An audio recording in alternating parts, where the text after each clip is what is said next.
ഇന്ന് നമ്മൾ കണ്ണാടിയിൽ കാണുന്ന മനുഷ്യൻ ലക്ഷക്കണക്കിന് വർഷങ്ങളായുള്ള ഒരു അത്ഭുത യാത്രയുടെ അവസാന ഘട്ടം മാത്രമാണ്.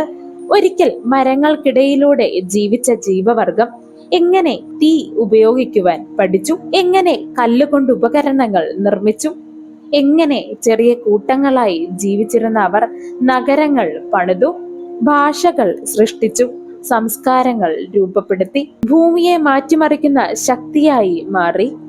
മനുഷ്യന്റെ പരിണാമം എന്നത് വെറും ശരീരത്തിലെ മാറ്റങ്ങളുടെ കഥ മാത്രമല്ല, അത് ബുദ്ധിയുടെയും വളർച്ചയുടെയും കഥയാണ്, അതിജീവനത്തിന്റെ കഥയാണ്, പ്രകൃതിയുമായുള്ള പോരാട്ടത്തിന്റെ കഥയാണ്. കോടിക്കണക്കിന് വർഷങ്ങൾക്ക് മുൻപ് ഭൂമിയിൽ ജീവിച്ചിരുന്ന ആദിമ ജീവികളിൽ നിന്ന് കുരങ്ങിനോട് സാമ്യമുള്ള പൂർവികരിലൂടെ സഞ്ചരിച്ച് ഹോമോ ഹാബിലിസ്, ഹോമോ ഇറക്ടക്സ്, നിയാണ്ടർത്താൽ, ഒടുവിൽ ഇന്നത്തെ ഹോമോ സാഫിയൻസ് വരെ എത്തി നിൽക്കുന്നു. ആ യാത്രയിൽ ഒളിഞ്ഞിരിക്കുന്നത് അത്ഭുതങ്ങളും ദുരൂഹത നിറഞ്ഞതുമായ ശാസ്ത്രീയമായ കണ്ടെത്തലുകൾ ആണ്. എല്ലാവരുടെയും പൊതു പൂർവികൻ ഒന്ന് തന്നെയാണ്. പിന്നെ എങ്ങനെ അത് സംഭവിച്ചു? ഇന്നത്തെ ആഫ്രിക്കയിൽ ജന്മം കൊണ്ട മനുഷ്യരാശി പിന്നീട് ആഹാരത്തിനും അതിജീവനത്തിനുമായി യാത്ര ചെയ്തു തുടങ്ങി എന്ന് നമ്മൾ മുൻപ് ചെയ്ത ഒരു വീഡിയോയിൽ പറഞ്ഞിരുന്നു. അത് കണ്ടിട്ടില്ലാത്തവർക്കായി ആ വീഡിയോയുടെ ലിങ്ക് ഡിസ്ക്രിപ്ഷനിൽ കൊടുത്തേക്കാം, അതെല്ലാവരും കാണുക. അങ്ങനെ യാത്ര ചെയ്ത നമ്മളുടെ പൂർവികരായ നെഗ്രിറ്റോയിഡ് വംശം ശാസ്ത്രീയ പഠനങ്ങൾ പറയുന്നത് പ്രകാരം കേരളത്തിൽ പ്രാചീന ശിലായുഗത്തിന്റെയും മധ്യശിലായുഗത്തിന്റെയും മനുഷ്യ പ്രവർത്തനങ്ങളുടെ ചില തെളിവുകൾ കണ്ടെത്തിയിട്ടുണ്ടെന്നാണ്. പ്രത്യേകിച്ച് കേരളത്തിലെ മലനിര പ്രദേശങ്ങളിലും നദീതട പ്രദേശങ്ങളിലുമായി കണ്ടെത്തിയ കല്ലുപകരണങ്ങൾ വേട്ടയാടലിനും ഭക്ഷണ ശേഖരണത്തിനും ഉപയോഗിച്ച ഉപകരണങ്ങൾ മനുഷ്യർ ഈ ഭൂമിയിൽ ആയിരക്കണക്കിന് വർഷങ്ങൾക്ക് മുൻപ് ജീവിച്ചിരുന്നതിന്റെ സൂചനകളായി കണക്കാക്കുന്നു. കേരളത്തിലെ പാലക്കാട്, ഇടുക്കി, വയനാട്, കാസർഗോഡ് എന്നിവിടങ്ങളിലും സമീപ പ്രദേശങ്ങളിലും പുരാവസ്തു പഠനങ്ങൾ മനുഷ്യ സാന്നിധ്യത്തിന്റെ പഴയ പാതകൾ അന്വേഷിക്കുവാൻ സഹായിച്ചിട്ടുണ്ട്. ഈ നെഗ്രിറ്റോയിഡ് വംശം കുറുകിയ ഉയരം, ഇരുണ്ട ചർമ്മം, വളഞ്ഞതോ ചുരുണ്ടതോ ആയ മുടി, വലിയ മൂക്ക്, മെലിഞ്ഞ ശരീരഘടന തുടങ്ങിയ ചില ശാരീരിക പ്രത്യേകതകൾ ഉള്ളവരായിരുന്നു. കേരളത്തിലെ ഗോത്രവർഗക്കാരുടെ പൂർവികർ നെഗ്രിറ്റോയിഡുകൾ ആണെന്നാണ് കണ്ടെത്തിയിരിക്കുന്നത്. അവർ പിന്നീട് പലായനം ചെയ്ത് ഇവിടേക്ക് വന്ന പല മനുഷ്യരുമായി കൂടിക്കലർന്ന് ഇന്നത്തെ ഇരുളർ, കുറിച്യർ തുടങ്ങിയ ആദിവാസി വർഗങ്ങളുടെ പൂർവികരായി രൂപാന്തരം പ്രാപിച്ചുവെന്നും പറയുന്നു. പിന്നീട് അവർ ആയുധങ്ങൾ ഉപയോഗിക്കുവാൻ തുടങ്ങി. അമ്പും വില്ലും ഉപയോഗിച്ച് പ്രതിരോധങ്ങൾ ഉണ്ടാക്കി. ശേഷം മനുഷ്യരാശി മുൻപോട്ട് സഞ്ചരിച്ചു.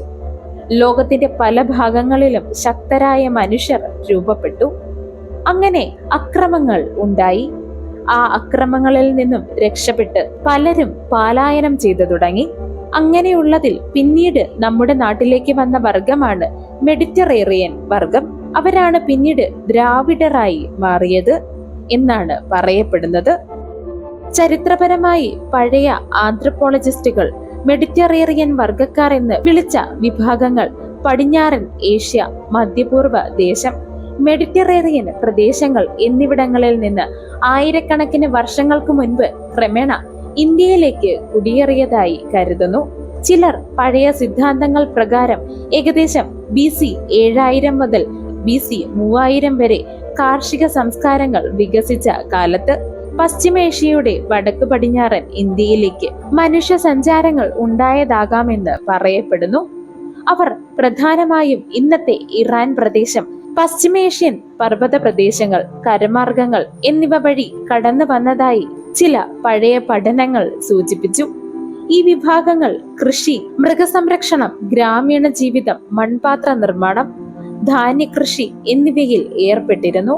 ഗോതമ്പ്, ബാർലി പോലുള്ള വിളകൾ കൃഷി ചെയ്യുകയും കന്നുകാലികളെ വളർത്തുകയും സ്ഥിരതാമസ ഗ്രാമങ്ങൾ രൂപപ്പെടുകയും ചെയ്തു. ദ്രാവിഡമെന്ന സംസ്കാരം ഇവരുടെ സംസ്കാരത്തിൽ നിന്നും ഉരുത്തിരിഞ്ഞു വന്നു.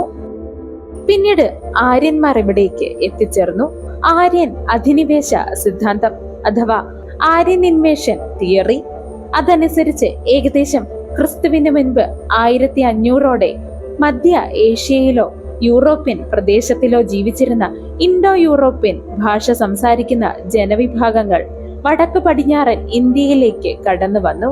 ഇവരുടെ വരവ് വലിയ യുദ്ധത്തിലൂടെയോ ആക്രമണത്തിലൂടെയോ അല്ലായിരുന്നു, മറിച്ച് നിരവധി തലമുറകളായി പതുക്കെയുള്ള ജനസഞ്ചാരവും സാംസ്കാരിക ഇടപെടലുകളും വഴിയാണ് ഇവർ ഇന്ത്യൻ ഉപഭൂഖണ്ഡത്തിലേക്ക് എത്തിയത് എന്ന് ചില പഠനങ്ങൾ സൂചിപ്പിക്കുന്നു.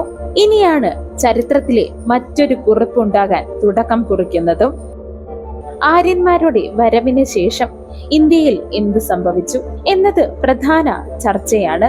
വേദസംസ്കാരത്തിന്റെ വളർച്ച, സംസ്കൃത ഭാഷയുടെ വ്യാപനം, വേദങ്ങൾ രചിക്കപ്പെട്ടത്, പുതിയ മതപരമായ ആചാരങ്ങൾ രൂപപ്പെട്ടത് തുടങ്ങിയ മാറ്റങ്ങൾ നടന്നു. പിന്നീട് സാമൂഹിക ഘടന, വർണ്ണവ്യവസ്ഥ, അതായത് ബ്രാഹ്മണർ, ക്ഷത്രിയർ, വൈശ്യർ, ശൂദ്രർ എന്നിങ്ങനെയുള്ളവ ശക്തി പ്രാപിച്ചു. അവർ കൊണ്ടുവന്ന സാമൂഹിക ആശയങ്ങളും നിലവിലുണ്ടായ തദ്ദേശ സമൂഹങ്ങളും തമ്മിൽ കലർന്നാണ് പിന്നീട് വലിയ സാമൂഹിക മാറ്റങ്ങൾ ഉണ്ടായതെന്ന് ചില ചരിത്ര പഠനങ്ങൾ പറയുന്നു. ആദ്യകാല വേദഗ്രന്ഥങ്ങളിൽ സമൂഹത്തെ പ്രധാനമായും 4 വർണ്ണവ്യവസ്ഥയായി വിഭജിച്ചു. ബ്രാഹ്മണർ പൂജയും വിജ്ഞാനമുള്ളവരും, ക്ഷത്രിയർക്ക് ഭരണവും യുദ്ധവും, വൈശ്യർക്ക് വ്യാപാരവും കൃഷിയും, ശൂദ്രർക്ക് സേവനവും തൊഴിലുമായി ബന്ധപ്പെട്ട മേഖലകളിൽ പ്രവർത്തനവും എന്നായിരുന്നു. എന്നാൽ ഇത് ഇന്നത്തെ ആയിരക്കണക്കിന് ജാതികളും ഉപജാതികളുമുള്ള സങ്കീർണ ജാതി വ്യവസ്ഥ പോലെ തുടക്കത്തിൽ ഉണ്ടായിരുന്നില്ല എന്നാണ് പല ഗവേഷകരും പറയുന്നത്. കാലക്രമേണ തൊഴിൽ, കുടുംബ പരമ്പര, പ്രാദേശിക സംസ്കാരം, വിവാഹ രീതികൾ, പ്രത്യേകിച്ച് സ്വന്തം കൂട്ടത്തിലുള്ള ആളുകളെ വിവാഹം ചെയ്യൽ, അധികാര ഘടന, ഭൂമിയുടെ ഉടമസ്ഥത, മതപരമായ സ്വാധീനങ്ങൾ തുടങ്ങിയവ ചേർന്ന് സമൂഹം കൂടുതൽ വിഭജിക്കപ്പെട്ടു. ഈ വിഭജനങ്ങൾ തലമുറയിലൂടെ സ്ഥിരമായി കൈമാറിയപ്പോൾ ജാതി എന്ന സമൂഹ സംഘടന കൂടുതൽ ശക്തമായി വളർന്നു. മറ്റൊരു പ്രധാന കാര്യമാണ്, ഇന്ത്യയിലെ ജാതി വ്യവസ്ഥ ഒരു ദിവസം കൊണ്ടോ ഒരൊറ്റ സംഭവത്തിലൂടെയോ രൂപം കൊണ്ടതല്ല. നൂറ്റാണ്ടുകളോളം നീണ്ട സാമൂഹിക, സാമ്പത്തിക, രാഷ്ട്രീയ, മതപരമായ മാറ്റങ്ങളുടെ ഫലമാണ്. പിന്നീട് മധ്യകാല ഭരണ സംവിധാനങ്ങളും ബ്രിട്ടീഷുകാർ നടത്തിയ സംഖ്യാവർഗീകരണങ്ങളും ജാതി എന്നത് കൂടുതലായി വിപുലമായി പടർന്ന് പന്തലിച്ചു. അതുകൊണ്ട് ആര്യന്മാർ വന്ന് ജാതി വ്യവസ്ഥ ഉണ്ടായി എന്ന ലളിതമായ വിശദീകരണത്തെക്കാൾ വിവിധ സമൂഹങ്ങളുടെയും സംസ്കാരങ്ങളുടെയും ഇടപെടലുകൾ, അധികാര ബന്ധങ്ങൾ, തൊഴിൽ വിഭജനം, മത സാമൂഹിക മാറ്റങ്ങൾ എന്നിവ ചേർന്ന് നൂറ്റാണ്ടുകളിലൂടെ ജാതി വ്യവസ്ഥ രൂപപ്പെട്ടു.